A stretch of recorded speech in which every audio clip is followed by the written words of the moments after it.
Hello everyone, this is your host Chirag. I'm starting a new series in which I'll be reading out some excellent articles from some good newspapers like The Hindu, the Indian Express. The present one is from the Indian Express newspaper dated November 26th, 2022, which coincidentally is the Constitution's Day of India, November 26th, 1949. Okay, so the present article is written by Mr. S.Y. Qureshi, who is a former Chief Election Commissioner of India. He has also authored a book named The Making of the Great Indian Elections, and the name of the book is An Undocumented Wonder. So he's also author of a great book. Uh, the name goes by Mr. S.Y. Qureshi. So the title of this article is Securing the EC, that means the Election Commission.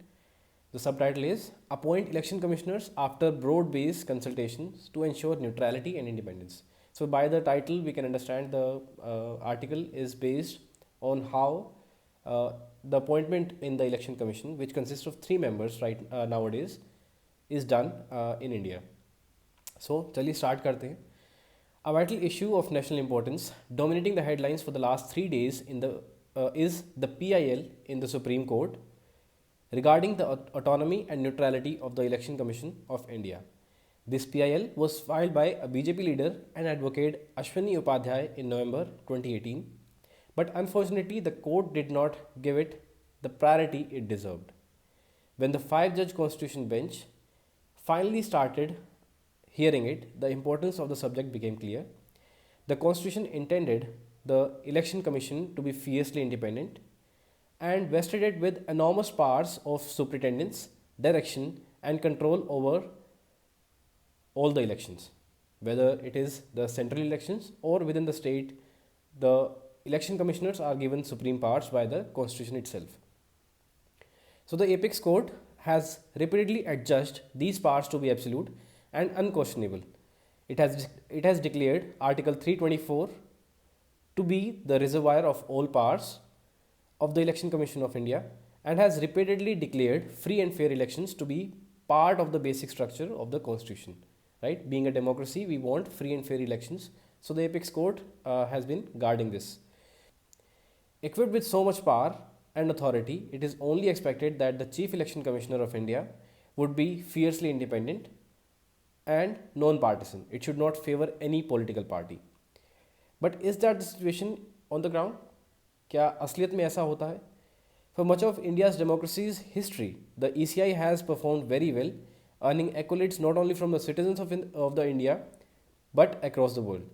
The track record of the most CECs was exemplary in displaying independence and neutrality with the courage to stand up to the government of the day, and it was hoped that the trend would continue. Obviously, it was hoped that this trend of making rules, even if it is against the present day's government, this trend would continue, right? But hope can never be a strategy, right? There has to be an institutional mechanism to ensure the independence and neutrality of the ECI, hence this PIL. The root of the problem lies in the flawed system of appointment. Now, the author is trying to pinpoint what is the problem of this condition, this situation. इसकी problem क्या है? So the problem is, the root of the problem lies in the flawed system of appointment of the election commissioners.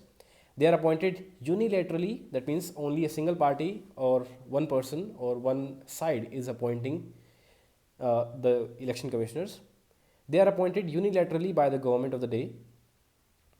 It's important to recall B.R. Ambedkar's statement to the Constitution Assembly that the tenure can't be made a fixed and secure tenure if there is no provision in the Constitution to prevent a fool or a knave or a person who is likely to be under the thumb of the executive.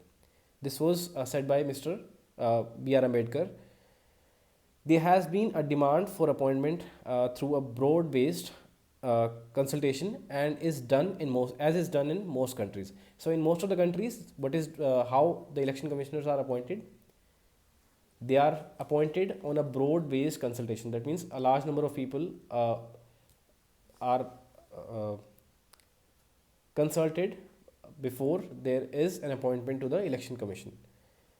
So there has been a demand for appointment through a broad-based consultation and is done in most countries, including the parliamentary scrutiny. So parliamentary scrutiny भी होती है across the globe. So the mechanism proposed is simple. क्या mechanism propose किया जाता है? So the mechanism proposed is simple. A collegium consisting the Prime Minister, the leader of the opposition party, and the Chief Justice of India. These three parties. First is the Prime Minister of India. Second one is the leader of opposition LOP we can say, leader of opposition party, and third one is the Chief Justice of India, right? This system is already in operation for the appointment of the Central Vigilance Commissioner. So these three parties are already appointing Central Vigilance Commissioner, Chief Information Commissioner, and Director of Central Bureau of Investigation, right? So these three posts are already being appointed by the collegium. This will obviate the possibility of allegations against the incumbent of being partisan to the government. Opposition parties would not be able to raise a finger against the incumbent since LOP, the leader of opposition party, would be the party to the selection, right? Obviously, if the leader of the opposition party is referring someone to be the election commissioner of India, they will not be able to pinpoint whether the person who is on the chair, CEC, is doing something wrong, right? So they are expecting or they are proposing that the appointment of CECs and ECs should be done through a collegium. Another systematic problem is uncertainty over the elevation of the commissioners to the post of CEC. So right now we have three people who are in the chair in the election commission. First is the chief election commissioner, who is on the top. Then we have two election commissioners below him, right? So another systematic problem is the uncertainty over the elevation of the election commissioners to the post of CEC, which makes them vulnerable to the government pressures. They consider themselves on probation, always conscious of how their conduct is viewed by the government, which can exploit this fear, right? Because election commissioners की जो promotion we can say is being done by the government.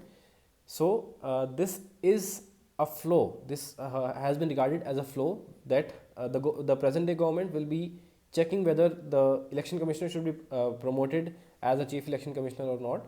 So another systematic problem is uncertainty over the elevation of election commissioners to the post of CEC, right? This has been seen as a problem because अगर आप किसी को promote कर रहे हैं, therefore you have some powers, so the election commissioners will be under some force. उनके ऊपर कोई ना कोई दबाव तो होगा of the present day's government, whether how to make the rules in a certain election, right? In its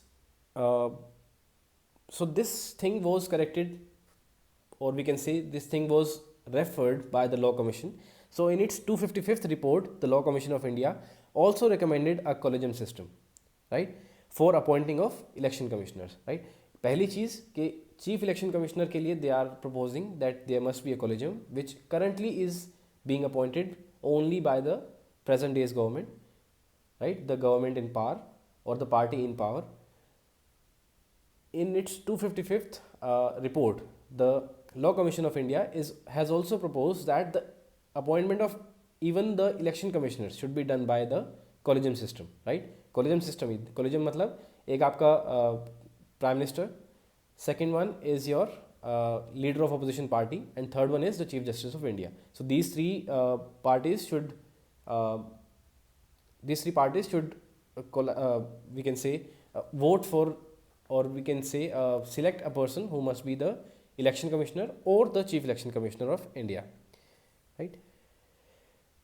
Okay, so political stalwarts such as L.K. Advani and many former CECs including B.V. Tandon, N. Gopalaswamy, T.S. Krishnamurthy, and this writer means he's referring to himself, Mr. S.Y. Qureshi, and the writer itself supported this idea even while in office. So these 3-4 chief election commissioners also supported this idea that election commissioners, the one below them, should also be appointed using the collegium system. But successive ruling dispensations have dug the issue, not wanting to let go of their powers, right? Obviously अगर आपके पास एक power है कि आप chief election commissioner को appoint करें या election commissioner को अपॉइंट करें, तो आप ये पावर नहीं जाने देंगे, right? Apart from the manner of appointment, the provision for the removal of election commissioners also need correction. ना कि उनका अपॉइंटमेंट बल्कि उनका removal, that should also be change, right? जो सिस्टम उसका है रिमूवल का, whether chief election commissioner, obviously chief election commissioner is being protected by the constitution, लेकिन election commissioner they are not protected by the constitution, whether they can be removed by the government, right? Apart from the manner of appointment, the provision for removal of election commissioners also need correction. At present only the CEC is protected from being removed except through impeachment. Only the chief election commissioner is being protected by the constitution, that this chair cannot be emptied by the government, only only in special conditions when there is a case of impeachment, right? But election commissioners are right now not being this chair is not protected from removal of the person who is holding it. So one has to remember that the constitution enabled protection of the CEC as it was initially one man commission. What it says that initially when the constitution was made 1949, they had only one chief election commissioner in the election commission, right? In year 1993 they were we can say the chair was added, these two chairs were added in the election commissioner in the election commission. These are the two election commissioners, right? One is chief election commissioner, then we have two election commissioners, right? CEC and ECs.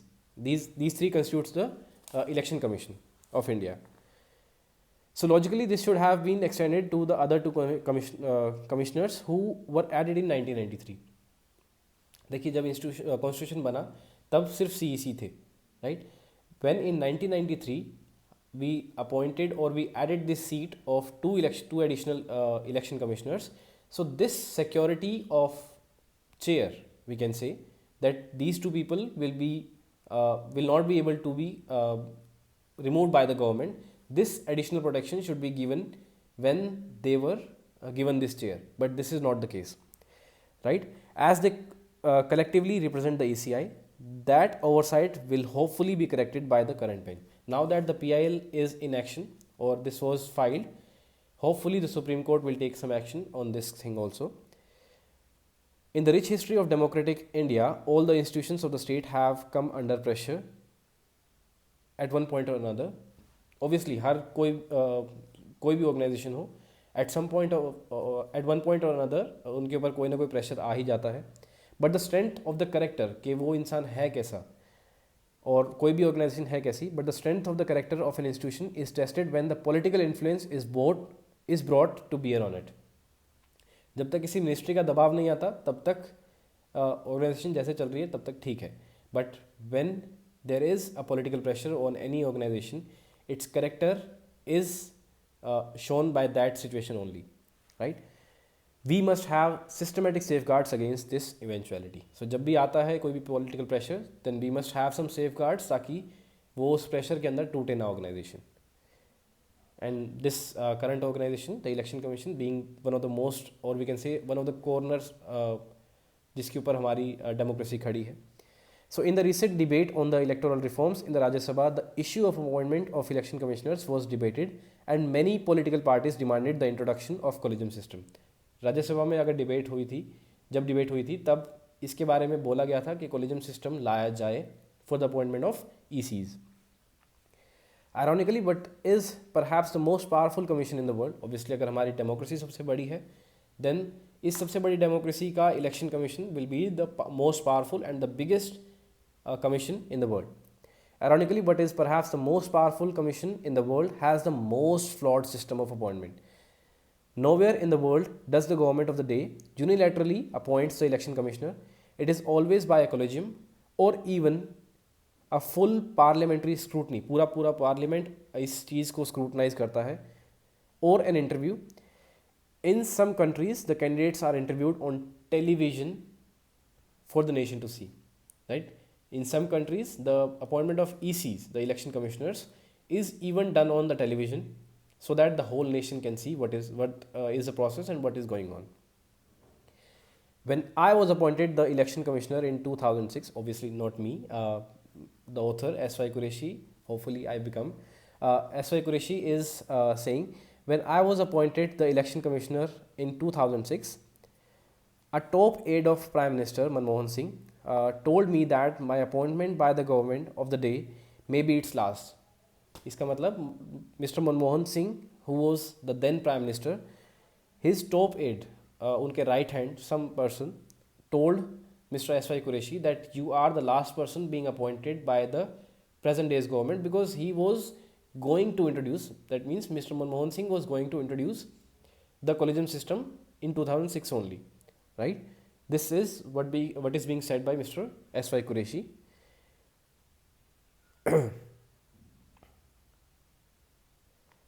As the PM felt that it would be in the interest of the country to have a collegium, as demanded by Mr. Anna Hazare and among others. So Mr. Anna Hazare, आप सभी को याद होंगे, this was demanded by Mr. Anna Hazare and many others, that there must be a collegium system for appointment of election commissioners. Why it did not happen, I am not aware. Maybe sheer complacency, procrastination, or desire to not weaken its power, right? He's saying ये हुआ क्यों नहीं, they are not aware, because this could be because the government might be thinking ठीक ही तो है, क्या हो गया, or it could be because of the procrastination, that हाँ कर देंगे, कोई बात नहीं, time है अभी, we'll do it someday, or the desire to not weaken its power. Obviously, the power of the present day's government will be diluted in case they introduce the collegium system for the appointment of election commissioners, right? So the present day's government cannot be blamed if it has a similar inclination, but then when it is so critical, when the present day's government is so critical, Mr. S.Y. Qureshi is saying, when the present day's government is so critical of the omissions and commissions of its predecessors, why not undo another long-standing wrong? When you are correcting or when you are pointing out a lot of problems in the previous government's work, why not correct this problem, which is a very big deal? The recent questions raised about the ECI's credibility and certainly worrying. The recent questions raised by the Election Commission of India's credibility are certainly worrying. An ECI in office with the express consent of both the government in power and the opposition stands a far better chance of convincing the nation and all parties contesting the elections of its neutrality and impartiality. Obviously, agar the present day's government and the leader of opposition will be appointing these, then the nation will have more trust on the ECs or the election commissioners of its neutrality and independence. One hopes that Supreme Court will settle the issue for good, and as it has many other electoral reforms. So Mr. S.Y. Qureshi is asking the Supreme Court that they'll be settling this issue as they have done a lot of other electoral reforms. They are also referring it as a guardian angel of democracy, and by this Mr. S.Y. Qureshi is saying that Supreme Court has another chance to prove that they are the guardian angel of democracy. So this was it. The article was securing the election commission of India. I hope you liked this video, and in case you liked it, please let me know what are other improvements or any other article that you think I should narrate. So we'll be meeting tomorrow. Till then, I'll be waiting for your comments and suggestions. Thank you.